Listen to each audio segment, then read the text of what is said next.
If you clicked on that video, you must have trouble keeping healthy habits and getting rid of bad ones. You probably understand that habits are a key element in order to develop certain skills, and you probably understand how you can develop that habits, but unfortunately these habits can't stick. And 3 years ago I read amazing ingenious book Atomic Habits, and I understood each and every step that should be adopted in order to develop certain habits.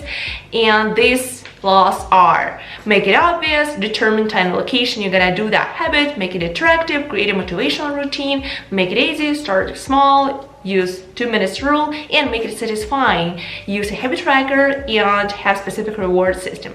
But despite having that knowledge, I cannot create a set of useful habits, and I can follow specific useful routine, but I cannot maintain it for a long period of time. All that systems that I create can easily crash, and somewhere else can easily manifest. So I decided to find out what's wrong with our brains that we cannot maintain a set of useful habits, and I found the answer to that question. So if you're interested in that topic, continue watching this video.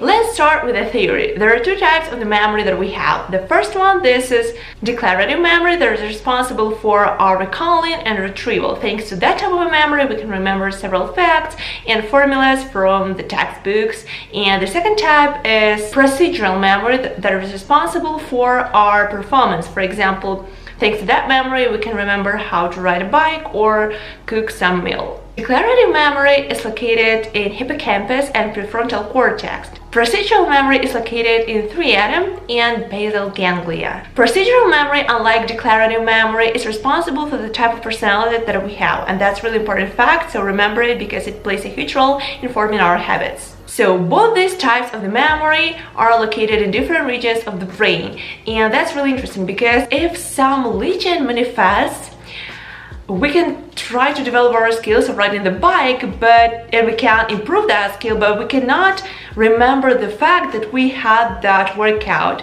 And I want to give a specific example from the episode of House MD that I watched recently.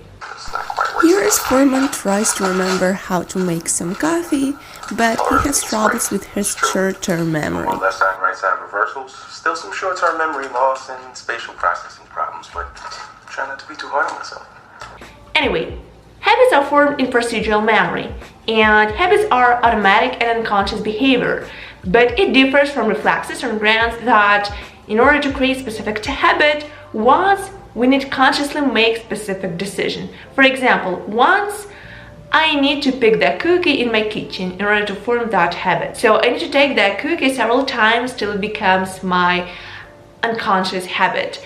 And the problem is that once this behavioral pattern is coded, it is impossible for us to remove it from our brain. It works on a neurological level, so that's just impossible. You can try to ignore that urge to take that cookie. For example, I can easily teach, actually not easily, I can teach myself to take apple instead of cookie when I enter my kitchen, but it really depends on the context. And for example, in case of changing the context, for example, if I move to another apartment, I will again try to find that cookie and take it in the new kitchen. Funny, isn't it? So even if you created a cool set of useful habits, after a disruption, changing of the context, for example, if you move to a new apartment, or your emotional state can change, or changing of the timetable, you can easily drop out that set of useful habits. This is our biology. So based on that knowledge, I created a list of different tips that can help you to stick to your habits a little bit longer. The first tip: since our habits are formed on the fact that we do something intentionally at first, try to not succumb to temptation to do something bad in a new context. For example, if you get a new phone or computer or tablet, don't try to play games on that gadget, because if you try to do that once, then you will have a problem with the habit of doing it over and over again, right? Or if you move to another apartment and equipped new workplace there, don't try to use that place in order to procrastinate. Just try to use that place in order to work, so that you cannot develop the habit of procrastination on your new workplace. If you feel like you're lazy to do your job, just leave that place and don't try to connect that emotions to that new place.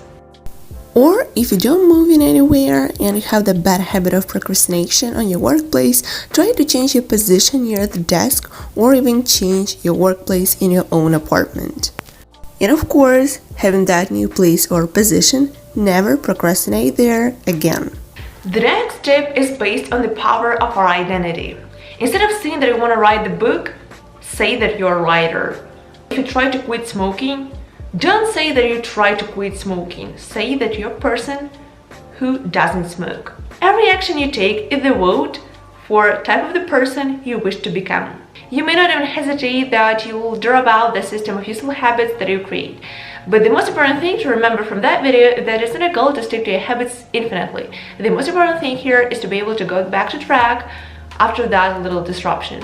Okay guys, I hope that this information and my tips can help you to understand how habits really work, and I really advise you to read this book Atomic Habits because it can help you to motivate yourself and actually understand how you can develop new habits and dispose of the habits that you want to dispose.